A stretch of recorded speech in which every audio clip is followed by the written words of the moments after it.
votre accueil et pour l'organisation de ce soir avec ton équipe. Écoutez, je suis très heureux d'être là avec vous, puisqu'il y a des terres que le Rassemblement national a conquis, et nous avons 88 députés qui sont fiers de siéger, de vous représenter à l'Assemblée nationale, et puis il y a des terres de conquête. Et évidemment, les Hauts-de-Seine et la petite couronne parisienne en général est une terre de conquête pour nos idées. Je suis content que vous soyez nombreux ce soir, car il n'y a aucune terre de France, aucune commune de France, aucun quartier où nos idées ne doivent pas prospérer, où il ne faut pas les convaincre, nos compatriotes, de nous accorder leur confiance et donc leur suffrage, et aussi aucun territoire qui méconnaît les difficultés que traversent tous les Français, toutes les Françaises, quels qu'ils soient, quelles que soient leurs conditions sociales, quel que soit leur lieu de résidence, rêvé ou assigné dans les territoires parisiens. Et donc on peut parler à tout le monde, on doit parler à tout le monde, et il ne faut jamais croire qu'une bataille est perdue d'avance. Il n'y a que, évidemment, les batailles que l'on ne mène pas qui sont perdues. Et dans tous les territoires, on peut avoir des députés, on peut avoir des élus, et surtout on peut faire progresser nos idées et à terme, évidemment, gagner le pouvoir. Vous savez, aux dernières élections, qui aurait pu se douter que le Rassemblement national aurait 2 députés en Île-de-France, savoir Nathalie Carvalho en Essonne et Béatrice Rouleau à Meaux, hein, en Seine-et-Marne. Alors c'est la grande couronne, mais enfin Meaux, c'était la commune du triste, connu et réputé Jean-François Copé, la droite décomplexée qui aujourd'hui est surtout un macroniste très décomplexé et qui, entre 2 pains au chocolat, évidemment trahit toutes ses convictions. N'oublions pas, et on a vaincu Jean-François Copé. Je peux vous imaginer, moi je connais très bien malheureusement très ancien de l'UMP, c'était la prescription, hein, c'était en 2002, je suis resté 6 mois, je me suis vite rendu compte que je n'avais rien à faire parmi tous ces pignoufs. Bon, et donc j'ai vite quitté l'UMP, j'avais suffisamment resté pour voir Jean-François Copé, et vu la haute idée qui se fait de lui-même et de son insuffisante suffisance, je suis sûr qu'il a été consterné par sa victoire. Donc non seulement on a le plaisir d'avoir gagné un territoire, et Béatrice a fait une super campagne, mais ça fait toujours aussi du bien de voir nos adversaires les plus odieux, parce que Jean-François Copé est une personnalité odieuse, qui s'est régulièrement non seulement moqué, mais a manqué de respect, non pas à nous, c'est pas grave, mais à nos électeurs, hein, les a régulièrement gravement insultés. Donc c'est quand même toujours un petit plaisir, ne l'oublions pas aussi, de battre des gens qui ont aussi fait du mal à la France, mais qui aussi pas respecté nos électeurs. Et donc tous les territoires sont gagnables et nos idées progressent partout. Et il n'y a aucune raison qu'au terme de vos efforts, au terme de votre militantisme de terrain, de votre travail de conviction, les Hauts-de-Seine ne cèdent pas aussi aux promesses et aux projets du Rassemblement national. Je ne dis pas que tous les territoires vont céder, hein, je ne pense pas que Neuilly du jour au lendemain se rendent compte qu'ils sont solidaires du reste de la France, mais n'oubliez pas que le Neuilly fut un jour une terre du RPR et fut un jour une terre gaulliste et gaullienne. Donc tout est possible, même si la perspective peut vous paraître lointaine. Aucune bataille n'est perdue d'avance, une fois encore. Et je pense vraiment que c'est très important que vous soyez là. Je suis très heureux d'être là. Et cette fédération, je pense, peut prospérer et faire gagner nos idées.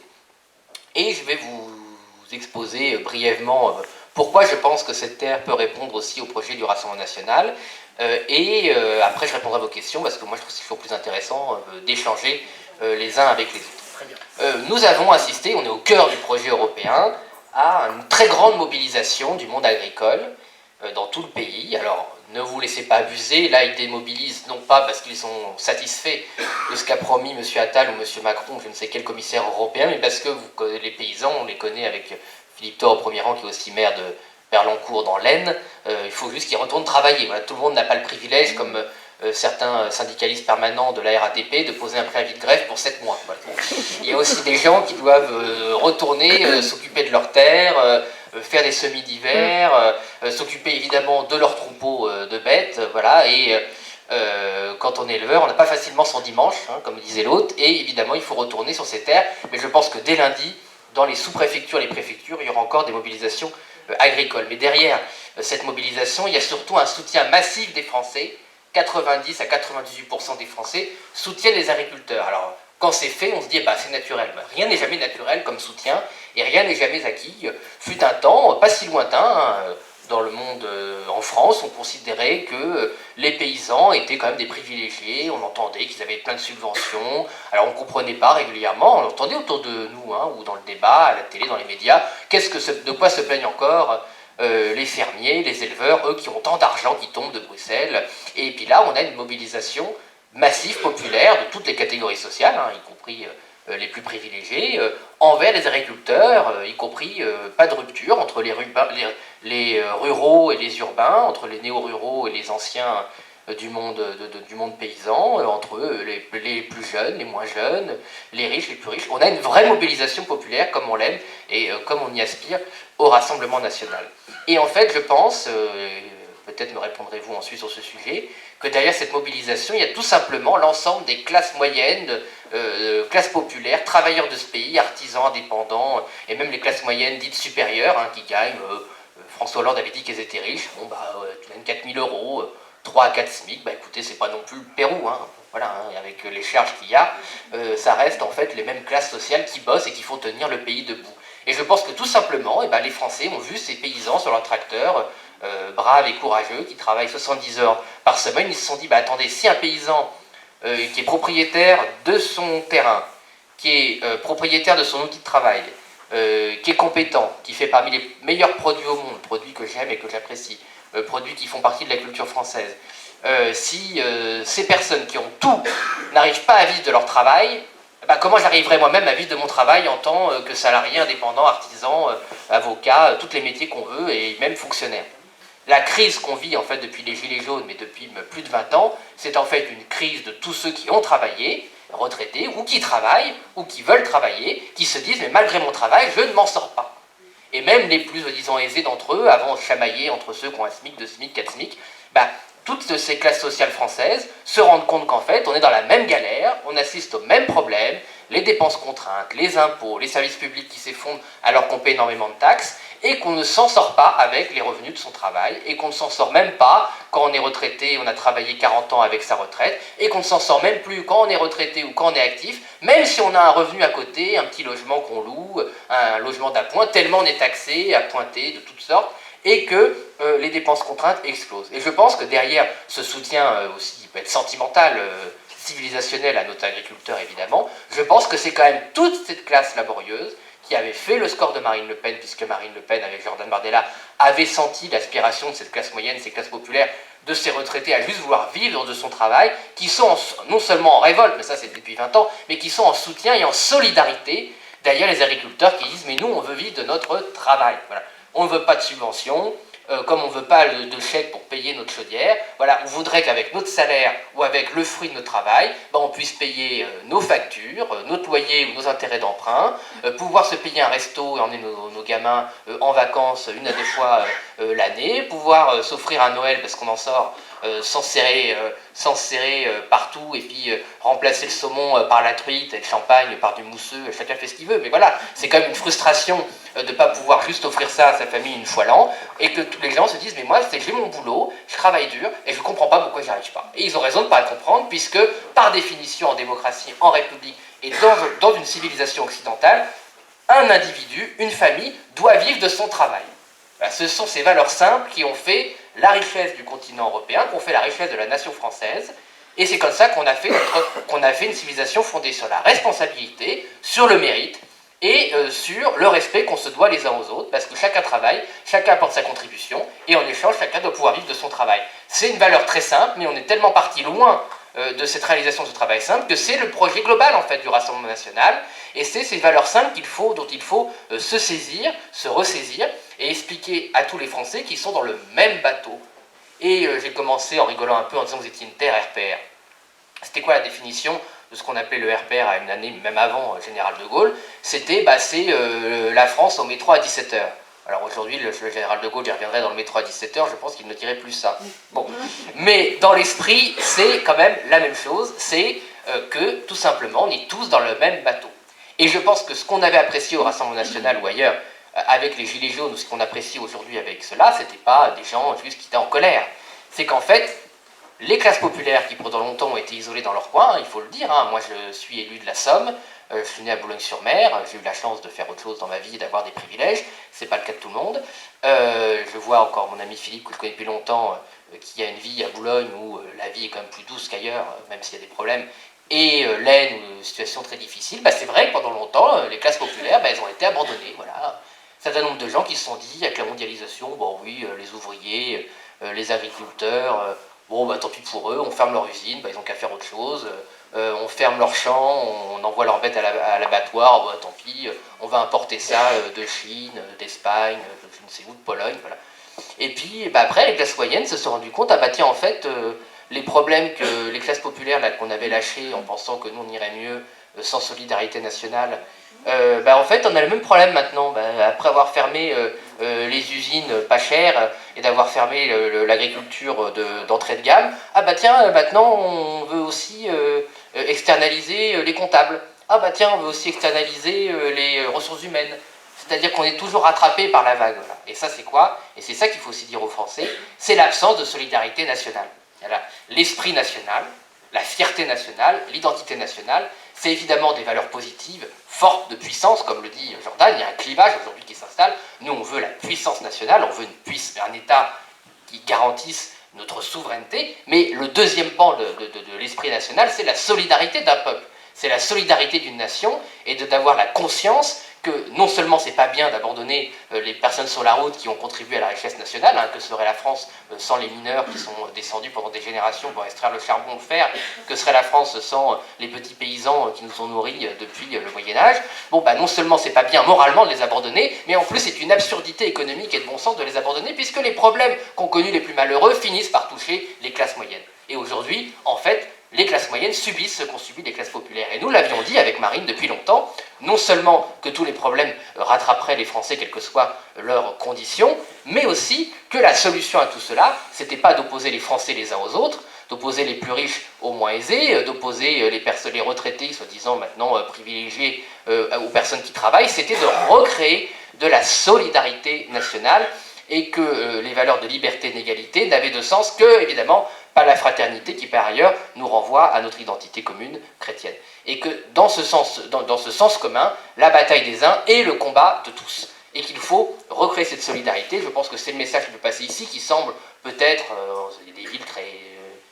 dans la difficulté en 92, il y a des zones qui vont mieux. Ceux qui sont habilités à voter pour nous sont plutôt ceux qui ne sont pas dans les territoires conquis, submergés par l'immigration. Il faut leur dire qu'on est dans le même bateau, tout simplement. Il ne s'agit pas de faire du populisme, en fait de la démagogie, de promettre n'importe quoi. Il faut juste rappeler qu'on est dans le même bateau et que la France se relèvera parce qu'on a un mouvement de solidarité, d'entraide, et que tout le monde se retrousse les manches, comme nous l'avons fait plusieurs fois dans notre histoire. Voilà. Il n'y a pas lieu et place d'opposer les uns aux autres et de refuser la guerre des Français contre d'autres Français. La solution est évidemment dans le strict opposé. Et de la même façon, et j'en finirai là-dessus, la dernière chose de toute façon aussi, où j'ai envie de dire la marée monte et où les problèmes qui touchaient avant tout les classes populaires en Ile-de-France touchent maintenant tout le monde, c'est évidemment les problèmes de sécurité et d'immigration. La France n'est pas les États-Unis. On n'est pas un pays continent où des ultra-riches peuvent se barricader dans des cités interdites, des murs, et on tire sur les malheureux qui voudraient venir piquer l'argent des ultra-riches. Enfin, je vous décris un scénario qui peut paraître fou, mais qui commence à se concrétiser dans un certain nombre de pays continents, États-Unis, Brésil, bref. Bon, ici, on ne peut pas. Donc, croire qu'on peut faire venir, quand on est dans des quartiers huppés de l'Île-de-France, des millions d'immigrés qui vont, parce que leur nombre est trop important et parce qu'on a cassé l'assimilation, évidemment submerger des territoires entiers, et puis ensuite, évidemment, gêner, perturber le vivre ensemble, même si ce mot n'a plus de sens, de l'ensemble du territoire. Et puis les gens, ils ne vont pas se rester dans leur bar malheureux et ne pas avoir une influence sur le reste du territoire. Et maintenant, évidemment, les effets massifs de l'immigration concernent tous les territoires et les personnes, et ça concerne ceux qui pensaient hier peut-être être préservés de phénomènes qui ne touchaient que les quartiers très populaires. Voilà. On se rend compte maintenant que ça submerge tous les quartiers, non seulement les phénomènes d'insécurité, mais aussi, aujourd'hui maintenant, les phénomènes d'islamisation de la société, et ça ne se restreint plus à certains territoires qu'on appelait perdus de la République, ça se diffuse dans toute l'Île-de-France. Et l'influence, évidemment, de l'islam politique, mais pas seulement l'islam politique, aussi de cette espèce de pratique, parce que c'est même pas de l'islamisme là, de racaille qui se répand sur tout le territoire, qui persécute les femmes, insulte les juifs, considère que toute personne qui n'est pas comme leur culture d'origine doit se soumettre à leur ordre nouveau, ça atteint tous les territoires désormais, y compris les territoires huppés. Et on en revient une fois plus à cette solidarité nationale. Personne, quand une nation va mal, depuis la base, elle s'effondre. Tous les plus grands édifices construits par l'homme ont une base. Quand ces bases s'effondrent, quand les fondements du plus grand des chênes ou de la plus belle des cathédrales sont minés, elles s'effondrent. Eh bien, un peuple, une nation, c'est pareil. Si on laisse se miner les fondations de la nation, les bases d'un peuple, eh bien, il s'effondre et le haut s'effondre autant que le milieu ou que le bas. Voilà. Et donc, il faut sans cesse rappeler que nous sommes un seul peuple dans une seule nation et une seule civilisation, et qu'on ne fera prévaloir notre idéal que si nous allons tous, évidemment, dans le même sens. Ça ne veut pas dire être tous identiques, ça ne veut pas tout aspirer à la même chose, mais en tout cas, c'est toujours déjà savoir ce qu'on le refuse absolument, et là où on veut aller dans le même sens. Voilà. Et donc c'est un peu c'est le message que je voulais faire passer ce soir, sur la base donc, de cette grande mobilisation agricole qui s'est passée, et le message, je pense, qui est aussi lié évidemment à la construction européenne. La France ne peut pas se noyer dans la construction européenne. Nous l'avions annoncé, il se passe exactement ce que Marine, et même avant Jean-Marie Le Pen, avait annoncé depuis des années. La logique fédérale conduit à une impasse. Philippe Séguin avait dit, on n'est pas souverain à moitié, soit vous êtes souverain, soit vous ne l'êtes pas. À partir du moment, j'avais ce débat là, il y a une heure à la télévision, on me disait, oui alors, que pensez-vous du Mercosur? Macron a annoncé qu'il allait tout bloquer, il n'a rien bloqué du tout. Bon, déjà parce qu'idéologiquement, il est de l'autre côté, évidemment. Mais, par ailleurs, la France a abandonné, malheureusement, avec le traité de Lisbonne, qui suivait le mépris du référendum de 2005, la compétence du commerce extérieur, compétence exclusive de Bruxelles. Et d'ailleurs, les commissaires européens ont dit à Macron, tu peux raconter, le président de la République française peut bien faire ce qu'il veut, c'est Bruxelles qui a un mandat de négociation exclusif, et on fait ce qu'on veut. Et si aujourd'hui ça n'avance pas, c'est pas parce que Macron s'est agité sur 3 plateaux de télé, c'est parce qu'en fait il y a des blocages politiques avec l'Uruguay, et que c'est le problème, et qu'il y a de la friture sur la ligne entre l'Argentine et le Brésil, liés à 2 leaders politiques très différents, hein, un ultra-libéral, enfin je pense que ça veut dire en Argentine, M. Milei, et M.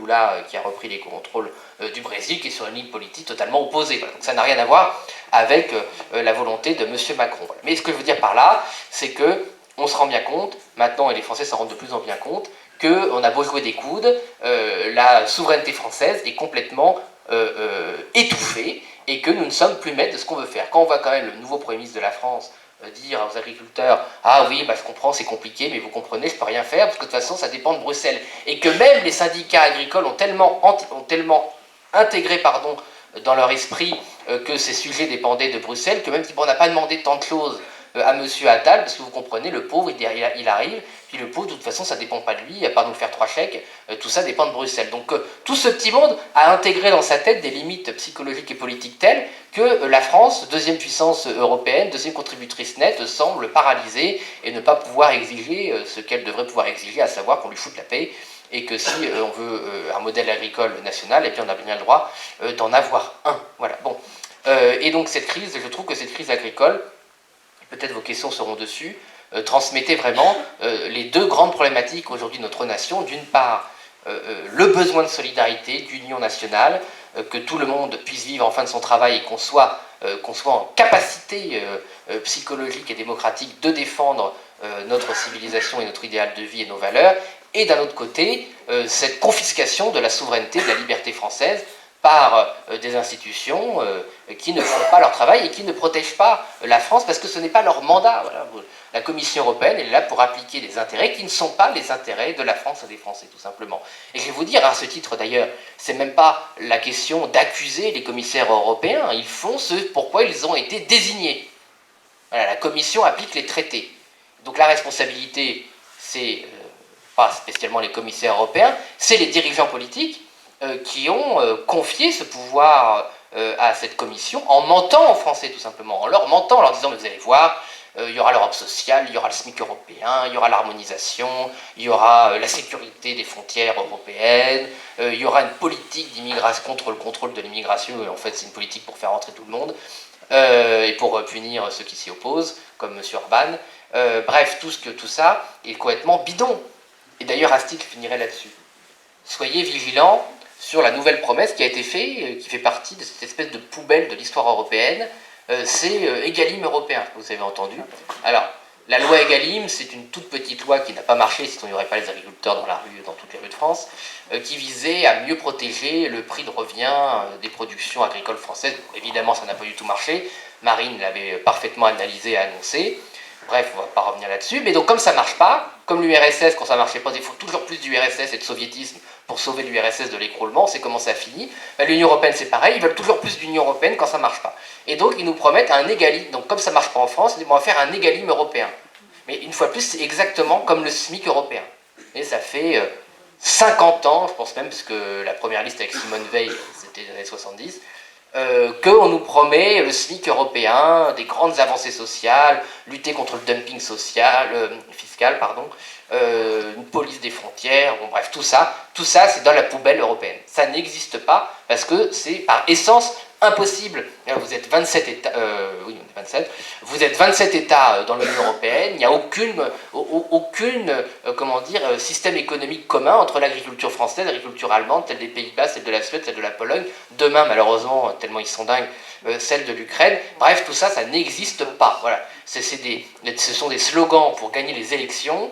Je suis sûr, je peux donner déjà ma main à couper, que le tract macroniste, ce sera pour une Europe sociale avec un SMIC européen, pour une Europe du juste travail avec Egalim pour protéger les agriculteurs, et je pense qu'ils mettront sans doute pour une Europe protectrice avec la triple, quadruple, quintuple frontière européenne, bruxelloise, Frontex, machin, bon bref. Il y aura tout un tas de trucs, on peut déjà l'écrire main dans la main. Bon, la bonne nouvelle, c'est que de toute évidence, ça ne trompe plus grand monde, puisque quand même, à l'usure, ces promesses se sont effondrées sur elles-mêmes. Voilà. Donc il faut être vigilant, il faut le dénoncer, il faut l'anticiper, mais n'ayons pas trop peur, les Français en ont vu d'autres. Voilà. Et voilà, donc c'est, je pense, voilà, cette mobilisation agricole traduit vraiment ces deux choses. Le besoin d'une France qui veut vivre de son travail, qui veut vivre dans l'unité nationale, où les gens sont solidaires, et c'est quand même la bonne nouvelle, parce qu'on nous dit régulièrement, oui, les gens sont déprimés, ils ne croient plus à la politique, ils ne croient plus à rien, bah, visiblement ils croient en quelque chose, parce qu'ils croient suffisamment en quelque chose pour partir du Lot-et-Garonne et monter en tracteur. Je peux vous dire qu'il faut être sacrément motivé pour le faire, et les Français, ils y croient aussi, puisqu'ils les soutiennent à 98%, et puis visiblement ils y croient tellement qu'ils mettent la liste de Jordan entre 28 et 31% dans les sondages. Donc soyons fiers d'ailleurs de ce soutien, de cette aspiration des Français à nous soutenir, et maintenant il faut aller leur dire d'aller voter. Le 9 juin, tu l'as dit en introduction, un seul tour, une seule date avec Jordan. On a la chance d'avoir comme tête de liste la troisième personnalité, ou la deuxième même parfois, préférée des Français. À son âge, c'est quand même une performance admirable, et si Jordan est aussi connu et apprécié des Français, c'est aussi grâce aux militants comme vous, qui l'ont fait connaître il y a 5 ans quand il était tête de liste inconnu, et contre nous d'ailleurs, il n'avait pas encore été dans une liste verte. Et donc maintenant, on est tous ensemble pour le faire gagner, et que c'est grâce aux militants aussi s'il a cette notoriété, si les gens ont su mettre un nom sur un visage, et des valeurs et un programme derrière Jordan Bardella, avec toute la liste, tous nos eurodéputés qui se sont battus avec lui depuis 5 ans, qui ont été des lanceurs d'alerte, qu'on fait connaître aux Français tout ce qui n'allait pas dans l'Union européenne, et montrer avec nos partenaires qu'on pouvait faire autre chose de mieux et de beaucoup plus intéressant pour défendre l'Europe des peuples. Et donc voilà, je pense que ça va être une très belle campagne. Elle démarre bien pour nous, même si malheureusement c'est au prix de grandes difficultés pour la France, mais les gens voient et perçoivent, dans la Somme ou ici, qu'il y a une espérance, et que c'est pas seulement un vote de contestation, comme avant, c'est pas seulement un vote de colère, c'est un vote d'adhésion au projet qu'a si patiemment et si admirablement porté et défendu Marine Le Pen, rejointe maintenant avec le talent de Jordan et de tous nos élus, tous nos cadres et tous nos militants. Donc c'est vraiment le moment de faire une très belle percée aux élections européennes, et de faire jouer le vote utile, le vote d'espérance, et de mettre une pâtée, parce qu'il n'y a pas d'autre mot, à la Macronie, son arrogance insupportable, sa prétention à tout savoir, mais surtout à tout échouer. Donc Vraiment, on compte sur vous, et je suis très content d'être avec vous ici pour porter ce message et pour contribuer à porter cette espérance. Merci beaucoup.